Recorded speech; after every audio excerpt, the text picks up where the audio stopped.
Margaret Webb's stories from soil and sea will change your next visit to the supermarket. Hi and welcome to WatchMojo.com. I'm your host Layla, and I met up with this author of Apples to Oysters for her impressions on contemporary farming. Can you please explain the following terms? Organics, sustainable farming, and industrial farming. Well, we'll start with the worst, industrial farming. That's where you have huge monocultures of crops, like single fields of corn, where the farmer is using a lot of inputs, chemical inputs, in order to grow that crop. Sustainable farming will be farming that is gentle on the environment, where they don't use a lot of chemical inputs that can flow off into our waterways. And organic farming is a principle of using no synthetic chemicals and also restoring the soil. Fundamental principle of organics is composting to continually rebuild the fertility of the soil, which is hugely important because fertile soil feeds plants, which feeds animals, which feeds us. So our fertility is soil fertility. Like the pro-chemical farms are receiving the bigger budgets, aren't they? I think the principle with industrial farming is that the governments have said for a long time, go big. Produce a lot of food of poor quality at as cheap as possible.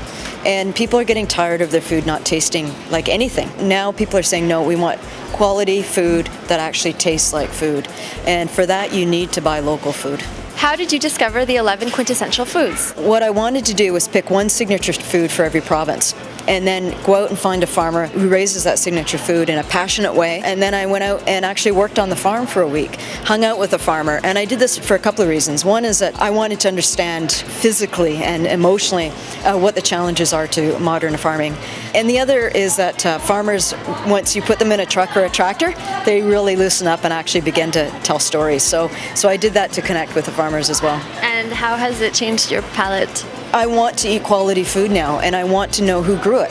When I go to a restaurant, I don't like it if it just says New York strip loin. I want to know who's the farmer who grew that New York strip loin. We know who the chef is. Isn't the farmer at least as important, if not more important? Because the farmer is ultimately the most important person in the food chain. I want to see the farmer's name on the food. I want to know the farmer that I buy food from. And that way, beyond labels, if I can talk to that farmer and discuss what kind of growing techniques they have, then I can trust that food. We have our own doctors, lawyers, financial planners. Why don't we have our own farmer? I really think that one of the professionals that we should have in our life is our farmer.